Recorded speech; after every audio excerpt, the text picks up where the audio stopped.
Welcome to Brightly Radiant Being, the show that wildly recognizes, encourages, and invests in the radiance we all carry so you can shine your brightest. Each episode, we use our good and bad experiences, friendship, and passions to inspire thought-provoking conversation and soul-driven advice. This season, we'll travel from the fool's journey to the hero's adventure to better help you create a life worth living and step more brightly into yourself, inch by inch. Hi, Amy. Hi, Tracy. I just had something really cool happen. Oh, So literally in the past 30 seconds. So really relevant for, a year from now when we re-listen to this podcast. But so I was driving earlier today and at a stop sign, there was a car with license plate 555. And then immediately after it, somebody drove up and it was 999. And I was like, ah. And instead of calling them angel numbers or signs or whatever, I've now just called them my feel good numbers because it's just, I've always liked them. But so then I was driving and I parked next to 777. And then on the way to the next grocery store, 888 passed me. And so it's like, you know what, universe?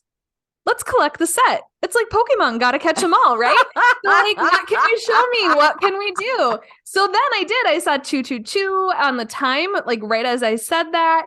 And then when I paused my music for something and it said 111 for how much had played. And so I was like, all right, we got 444 and 333 left. And so then earlier today, I hit 333, looking at the clock. And then just now, as we were getting ready to record and I opened Zoom, it was 444. And I was like, I caught them all. I hit the set in 4 hours span. It feels like the Las Vegas as the universe, and you are going to get a really big payout on that. I was like, I got to see 3 cherries next. Is that what you're telling me?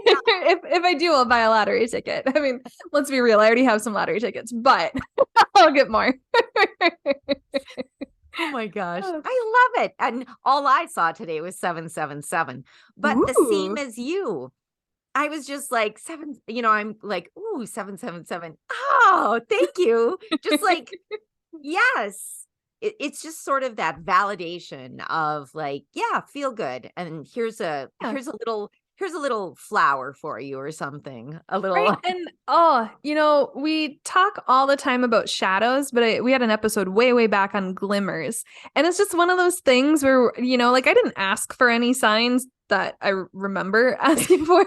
And so it's just one of those things. It was just a little glimmer in my day, just something to feel good. Because for the longest time now, probably a decade, I finally shared with my sister, I see her birthday everywhere. No matter, I was traveling internationally and I would still catch it on the clock twice a day, just like I do here. And I was 8 hours ahead, right? That shouldn't be happening. And so she's like, I now see your birthday everywhere. We have very similar birthdays. They both end in 24.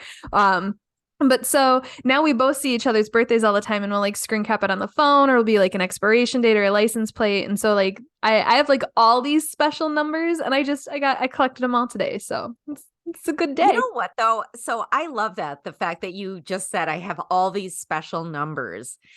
I too have all these special numbers. And it's birthdays, it's anniversaries, it's anything, it's of course the repeating numbers. And it's just something that, like you said, it's this little, here's a little thing for you. Here's it is a little glimmer, you're feeling good and we're going to let you know, we know you're feeling good. And here you go. I asked an intuitive once because I was seeing so many of a certain number or a certain sign. It felt like I was being assaulted by the universe with this. And so I went to a tarot card reader because it was my birthday, an annual thing I do. And I was like, what's the deal with this? And he's like, you're just vibing high, man. And the universe wants to let you know it's vibing high too. I was like, I love that. Thank you. I'll stop thinking a tower moment is coming or looking too. He's like, you're looking at it too intensely, man. Just you're vibing high and the universe vibing high and you're just vibing together. See, I love that. I like that. Vibing high. I'm vibing high with my 777. I was in a grocery store, not to belabor this opening introduction, but in a grocery store, and it was actually my third of the day, and the person there was a cashier, and then another person had walked up, and he said, "How are you doing today?" And it was just very sweet and genuine, and I was like, "I'm doing great." No, I said, this is the third store I've been to. And he went, "Ooh," and I said, "And I'm still in a good mood." Well, and here is my Trader Joe representative was like, "Hey, how you doing?" And I was like, "I'm good. You?" And he's like, "Are you sure?" And I was like, "Who the hell knows?"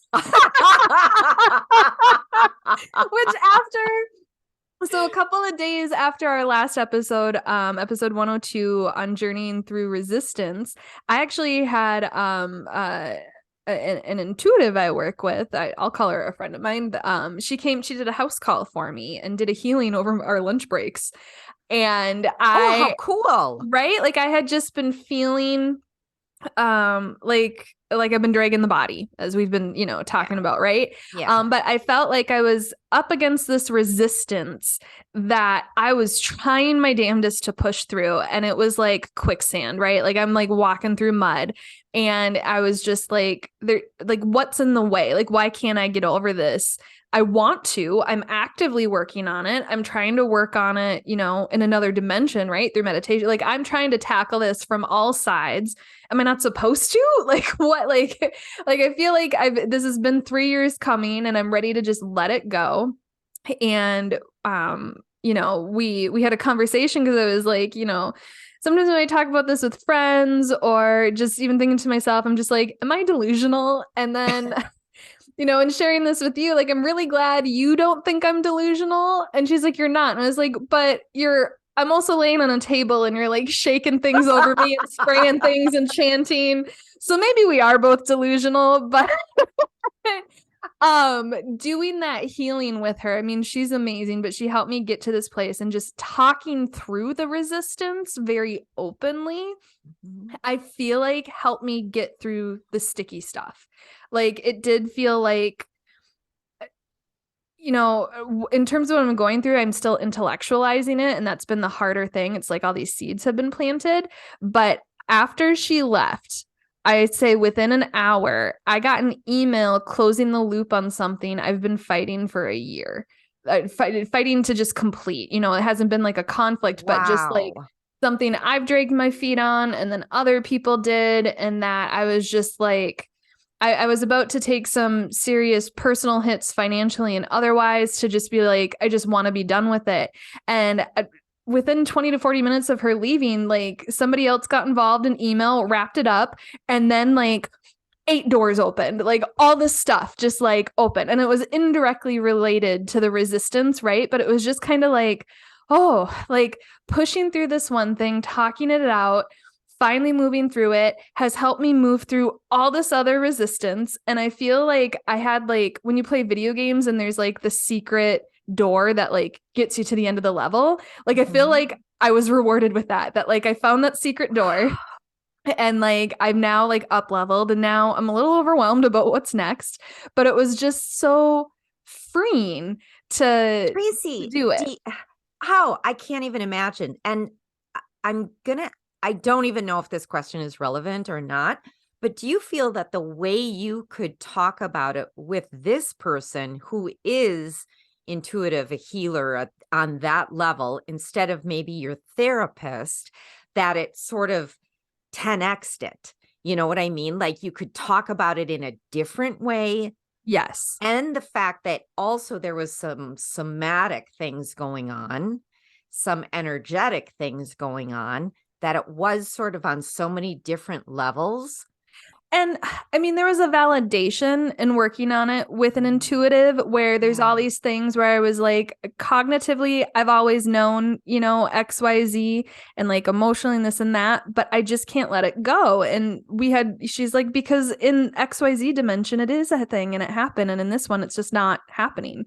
And it's just hard to let go of that when, and one part of your soul is experiencing it and knows you can do it, and the other. And I was like, whether or not this is delusional or true, like that was so healing to hear, to, instead of having somebody say, just don't think about it anymore, or just distract yourself, or just XYZ, to just like, she got it. And I didn't feel like I was being placated, but like, it pushed me through like the thickest of the resistance. I'm not gonna like, and it's not to say like my journey from here on out is, like flowers and daisies, right? Like it's still gonna be like the hero's journey, like we were talking about. There's still gonna be quests and trials and tribulations and stuff I have to go through. But just like you shared before, and it wasn't with your current therapist, it was with a different therapist, where you went to them and you were like, I thought I was over this. I thought that I say that to every therapist. And then they said, well, you were, but now it happened again, but you're taking care of it much sooner. So even though your road forward might not be strewn with petals, rose petals, you'll understand it and be aware of it and recognize things sooner and know that this works for you. This type of thing works for you. Well, and as most things that we're talking about, right? Like it was amazing to me how much it resonated, because you've been the producer of the last few shows and I've just been like jumping on the train while it's moving, just like, thanks for buying my ticket, packing my bag, conducting the show. But it, because I hadn't been really thinking about the show or like applying what we've been talking to in that way. I feel like during the past 2 shows, I've just kind of reflected and been like, oh yeah, this has resonated in the past, or this is how this has connected. But then afterwards, and in reading stuff for this show, I'm like, what's next? Like, I pushed through this force field. Amy, pray tell. Well, that's the funny thing. Does it get easier? I feel, well, no. But that's sort of, so for this show, what this would be the part where the hero is tested and meets allies and meets enemies and, that kind of thing. So I feel like just what you were talking about, you've been through these trials, these tribulations, these tests. Like, it feels like you have been going through this for a while. And so for me, it's almost like the person you had over could be considered an ally and a mentor, and that you allowed yourself to be helped by them. So I signed up for their class on Sunday. Yeah, you opened yourself up wide for that. So I feel like that's such a huge thing. So it's nobody's pushing you into the next area. You're going willingly. And I think that makes it a different experience. The fact that you are wanting to go on this next part of the journey. And honestly, this part of the journey is what Campbell would call entering the belly of the whale, the danger zone. I'm not, because it feels like every zone is the danger zone to me. It feels like there's some danger in every single aspect of this journey. So I almost feel like it's not quite this part. It might be the next part or the part after, because this part feels still like, like in a movie when the hero is sort of like, yes, there's action scenes or whatever. Maybe there's some fight scenes, but then there's like the comedy and maybe some romance or whatever. That's what this feels like to me. So it doesn't feel like super hard, but the tests, like the tests that you've gone through, the trials that you've gone through. I mean, when we think of tests and things like that for heroes, it's easy to remember things like the Hercules, the labors of Hercules, right? Or the epic trials of Psyche, and these insurmountable things that they had to achieve.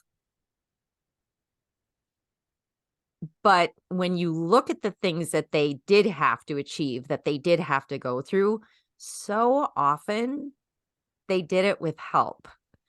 They did it with either help from nature, help from allies, friends, whatever. And I think that a lot of times we think we have to do it on our own and, stick-to-itiveness, and I can do it and I don't need help. Or, I mean, conversely, I don't want to bother people. Oh, golly. This I is something as an resonate adult with I that. should do on my own, right? Like, Yes. I mean, and actually, I'd say Akatra, she's like, let's take the shit out of this. And I was like, okay, fine. My mom used to say to me, Amy, it's okay to say yes to help. Like she Well, literally would say those words because my knee-jerk reaction would be like, nope, don't need help. Nope. Had to prove myself. Have to prove myself. and for me right now, I while I do need help with some stuff right now, I'm facing another hernia. I hurt my back again, you guys. I'm gonna have another surgery. You'll probably hear about that a lot. Yeah. And so, we're getting like feet of snow per time, right? Or just like Oh, more than I can just drag a shovel around to just kind of push out of the way, right? And like there's a lot of stuff I can't do. And people who have helped me in the past will be like, I heard you out here, you could let me know. And I'm just like, I know I'm gonna need you more at a later date. And so I am going to like be more strategic with my requests for help. And they're like, no, don't do that. Like, don't hurt. Like, you can keep help. We will help you every time you ask. You don't have to like space them out or like earn it because it snowed harder one day than like another. They didn't say it like that, but it takes a lot to need a lot of help and to always be the one being vulnerable and not be in a position or know in that moment how you can return the favor, right? How you could be helpful. And that's just that you don't have to be able to be helpful back for somebody to help you. You can help somebody else. You can pay it forward. This makes like You're tearing up. Yeah. It is. I feel very emotional with this. And part of that I think is this a societal thing? Is this a woman thing? Is this what I want to know what this is because I feel exactly the same way. And I want to know, like, do people in France, are they just like, well, I need help, so I'm going to ask for help? Are people, in India just going to ask for help if they need help? Is this an American thing? Well, Is it a okay. woman thing? Like, what is it? Well, and I wonder if it varies state by state as well, because I've heard people in LA are nice but not kind, and people in New York are kind but not nice. And how that story continues to go is someone in LA will be nice to your face and smiling and this and that, but if you had a flat tire on the side of the road, they're driving by you. Whereas someone in New York, or on the East Coast will fix your flat tire while insulting you the entire time, like why you were so dumb to do it in the first place. And so kind, but not nice. Right. And so I think it can even vary, by gender, by community in the States. But like for me and as a person, I think it's more empathy that the people around me that I am comfortable asking for help or in a position to, I understand the burdens they already carry. And there's one thing I have to keep reminding myself is let people self-select. They can say no. They can say no, and that's okay. And I think that's one thing that I think we struggle with in the States here because they can't always say no, or they don't think they can say no, or they're bad at saying no, and then just flake out instead. Whereas if a person said no up front, then you would find a different solution. Yeah. But so with that, you were talking about people in your life, right? As you're going through these quests, these journeys, or the hero is. And I love that you bring up heroes, the people like Hercules and Psyche, because I've had a really hard time conceptualizing myself as a hero on a hero's journey, because this is such a ridiculous life on a spinning rock surrounded by other spinning rocks, like it doesn't matter. And nothing I feel like I'm doing is heroic, but I am going to be the main character of my life, damn it. And so fine, I'll call myself a hero. But then like when considering like all these heroes that we see in stories and these gods and goddesses, is like, God, I don't have it that bad. I don't have it that bad. Right. I mean, even I think I brought this up in a different episode where Nathan and I were watching Avatar, and he said to me, have you ever noticed how many hard things the main character, like the hero, has to do? I was Oh like, my God. Just a different kind of journey. Talk about, like we've hit where we live today. We were both running miscellaneous errands or whatnot. We're now in the negative weather season where it's more often than not going to be negative degrees yeah, for the next 2 months. And so I was actually, I was almost home and I just had this thought where I was like, wow, my ancestors were am I related genetically to anybody who did the Oregon Trail? What would they think of cars these days? Or just like, wow, I'm Irish and German, and like here I am, like, God, my butt's too hot. I forgot to turn off my seat warmer. And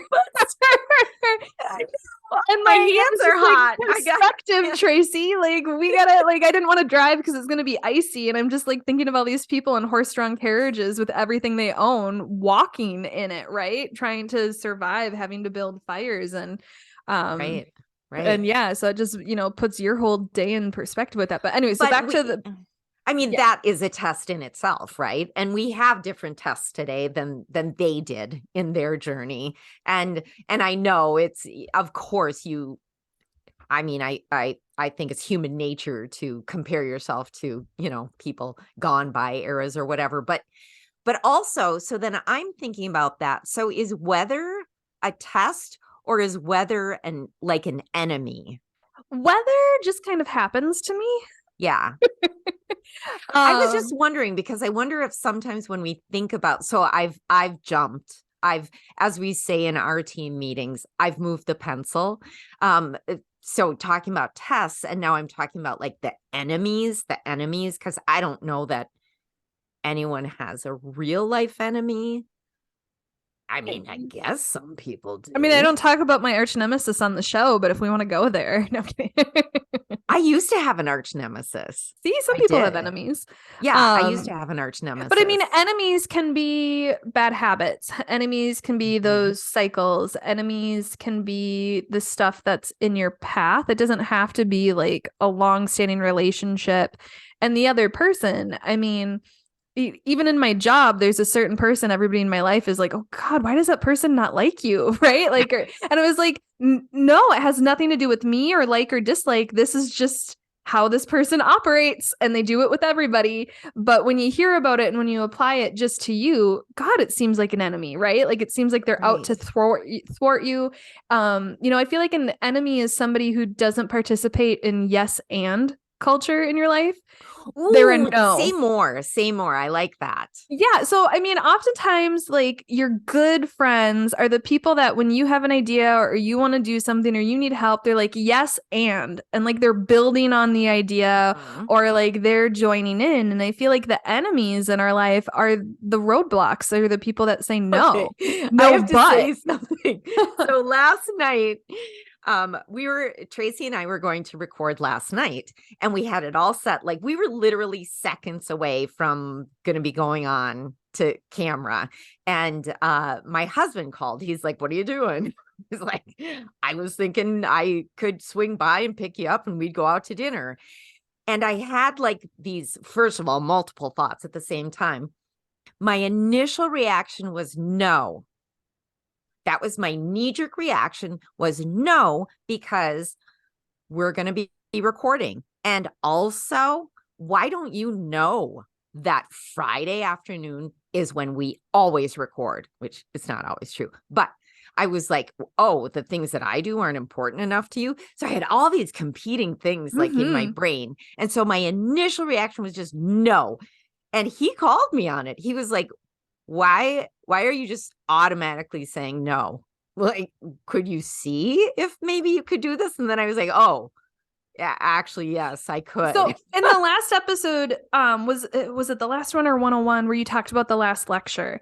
And doesn't he talk about that where he had this opportunity and he went to boss number one, and boss number one was just immediately in the moment was like, no. And then the other guy, he ended up getting referred to boss number two, and boss number two is like, I don't know, I need more information. Yes, exactly. He said, I don't know enough about that, but I know you. Yes. Can you give me more information? And so I made the promise to my husband that from now on, when he asked me a question, because I think I do have a tendency to just be like, no, is that I would from now on say, let me see. Yeah. And I feel like that is more of a yes and. It's not quite a yes and, but it's a let's just see what we can do with that. Well, so then, like, for me on this journey of life, not even just like this particular hero's journey, I used to feel like my ADD was my enemy. It was what got in my way. And then as I learned more about it and was able to put myself in jobs and relationships and parts of my life where it was actually advantageous of me to have those skills, to view it as a skill set instead of a hindrance. To me now, the new enemy is neurotypical expectations, or that the world defaults to that, right? Agreed. And that, now I know what to look for. So, I mean, I used to view myself as the enemy. And now I've tried to reframe that the majority of the time. I mean, Taylor Swift does tell us it's me. I'm the problem. It's me. That is a that's great an song. Anti-hero, not an enemy. But I will say, I think that often, whether it is the challenge or what we see, what we think is lacking in ourselves, that if we just do look at it a different way, we can see the benefit of it, or how it could be a skill, a talent, something wonderful to share with the world. I feel like it's one of those things where it's like being left-handed used to be frowned on and looked at, well, some places it was looked upon as like, oh, you're evil. You have the devil in you. Right. And now I feel like left-handed people are probably, they're unique. I don't know why they are unique, but I also think they're probably more creative because they have to be, because it's the world's not built for them. Right-handed people. Yeah. Yeah. So I love that as sort of like the enemy becoming friend, Well, and so that's so interesting you bring up the friend piece then, because right now I'd say one of my enemies on this journey is loneliness. That I have periods of my day and of my life where I have solitude and I love it, but then I have periods, it is loneliness and it's more empty than I want it to be. And that's one of the things I brought up with my mentor, my spiritual advisor. And just that it seems like the healthier I get, and the more spiritual I get and the more inner work I do, the more people I'm shedding. And again, so wondering if I'm the problem, right? Because loneliness is the enemy. It's me. Hello. Right? And she brought up, but you just need to get yourself into a space where you're attracting, right? Where you're not chasing, where you're not holding on to, where you're not forcing, but you're going to attract new people as you move through and progress. Yeah. I think that you and I have talked a lot about this on the show and off the show, that desire, that sort of longing for a tribe, like that friend group. And it's not that we don't have friends. We're friends. But like, when I think of my friends, like, well, I've got a friend in that state, and then I've got a friend over here, and then I've got a friend over here, and none of them know each other. Well, a little bit maybe, but it's not that sort of that friend circle, right? Well, that mystical thing. And it feels mystical. And I wonder if that's why I don't have it, because it feels out of reach. Oh, out of reach. Yeah. So that's one of those things, like how do you call that in and attract it? Or how, when you're on this journey, do you know what side quest to accept? Because that's always what happens in the movies, right? Like something happens and they just start like magnets, like more and more people kind of join the party.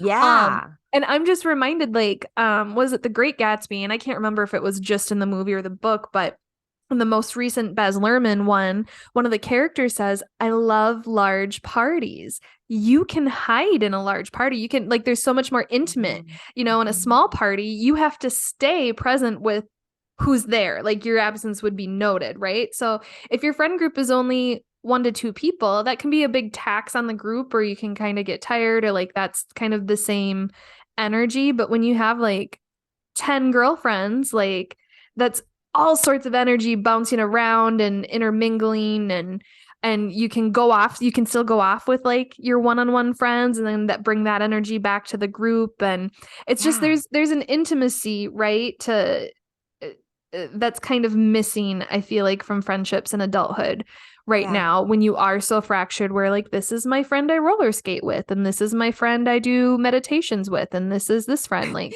niche down friends. Well, and I think it's because we put so much on romantic partners in our culture. Agreed. That person becomes your end all be all. And so if you don't have a romantic partner, all the friendship stuff can feel fractured. But like, I feel like when you're on journeys like this, you do want like-minded people that bring different perspectives, bring different skills, right? Like, what TV show has like 10 main characters? It doesn't happen that way. Like you said, you have the comedian, you have the kind of the motherly guy, right? Like they really do overly, parse down people's personality types and whatnot. But when you have a larger group, it's more cohesive, right? Like I never thought of it that way, but you're so right. And there is that, you don't get that tired of each other type of energy, right? I mean, like, I loved it when you and I went to the cabin last August. Yeah. Like, I love that we're the type of friends where we can be quiet, right? Right. Like, we didn't have to fill the entire space, and we took some time apart to do our individual things. But then also when we did spend some time together or walking or whatever, we weren't just like, I mean, usually what we do, but we still could be quiet together. But I don't know, just in a larger group, there's just so many more opportunities to learn and to grow and experience new things and see things differently. Yeah, I would like to have a Bumble that was for group friends. I was just thinking, like, the amount of women I match with that are looking for that. I'm just gonna host a party of like 15 strangers and just be like, let's see who hits it off. Do it, but you have to invite me too. I know. Well, I've tried that before with some other ones, and just like people's follow through. It's so hard to take that step, right? And to feel like it's not only hard, it's scary. It's absolutely scary to take that step. Why do you think it's scary? I think it's that same sort of piece of a thing that's almost like resistance. Like, it's something you really want to do, and you come up against a wall. And I don't know if that wall is ego, where the ego is like, no, we're going to keep you safe and you're going to stay home. Because if you go out, even though you might be excited about it, what if they're mean to you? Remember that time in 3rd grade? I don't know what it is. So part of me, part of it's rejection, fear of rejection, right? And not realizing you might not like that person either, right? And it's okay. It's okay not to recognize when the vibes aren't vibing. But for me, when I interact with you, I don't have to show up as my best. And you know me well enough that I may become my best while we interact, or I may just kind of show up, and you already know who I am. Right. And whereas, like, if I go to a coffee with a new person and I'm not feeling like my peacocky self that day, right, to really display who I am, it's kind of like that first impression bias, right? Like how your first impression of someone is generally what you maintain of them moving forward. And that's a lot of pressure. Especially as an adult. I contain multitudes, man. And I'm supposed to I contain multitudes. I can't do it all in a 20-minute coffee or like a Bumble chat. I want a t-shirt of that, Tracy. I contain multitudes. I contain multitudes. I think John Green, I think I stole it from John Green, who probably stole it from somebody else. Okay. I also think about the times when we're, forced into situations with a lot of different people, whether it's school or work or whatever, and you have so many different opportunities but here's something I've learned. Show up again. Oh, what? Typically, relationships come from a shared conflict. that's why so many people, or like something intense, and why this whole hero's journey and why the people that they collect end up being their friends and continuing with them. Because it's been yeah. Right. So usually at work, so it's either like a shared goal, something you're working towards and you achieve together, or a shared conflict. So like everybody has a bad boss, or like you're just trying to get through school, right? And that's why so many people, it's your childhood, schoolhood friends or work friends, and why when you leave a job, those relationships kind of die off, even if you liked them, because what you shared is gone. And so I think as an adult, because we have all our families where we share most of our stuff, I think that's why so many people make friends in sport groups, right? Like even intramural sports, because they have a common goal. Yeah. But like when I think of my friends, like I don't want to have a goal. I just want to have a friend. I want to have fun. My goal is to have the circle of friends that then maybe we create our own little adventures that we go out on. Yeah. So I feel like that's the thing. When you're on these journeys, look for those people, I guess, on a similar journey and like slay dragons together. Like, well, honestly, different dragons, but you can prep. I do think that that is one thing that people do. I mean, there's Facebook groups, there's, meetups, there's different things like that are all around, a certain topic or a certain thing that people are going through. And I think that does tie them together. But if you're not really going through anything except that you don't have a tribe, I don't know. Maybe we invent that. But I do think that,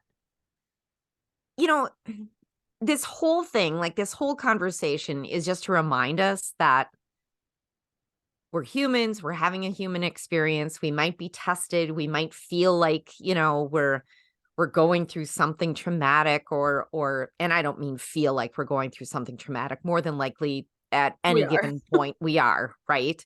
But that, and I love it that you brought it up earlier about the main character, that even if we feel like we're in an ordinary world or crossing a threshold or being tested, we are the main character of our life, no matter what. And so this is a choose your own adventure story, you guys. Choose your own adventure. And also, like, what could help you on your adventure? Where are you right now? Do you need the mentor? Do you need the friend? Do you need the allies? And usually the mentors are mentoring other people and maybe they have a group. Damn those mentors. All right. Oh God, we covered a lot. Wow, this flew by. Okay, I'm sure that this is going to carry on through the next few episodes, I'm sure. But thank you so much, Amy. This was a lot of fun. And thank you everybody for listening, for being here with us during the conversation. We'd love it if you could share it with more people. And you can do that by subscribing, rating it, reviewing it, you know how the internet works.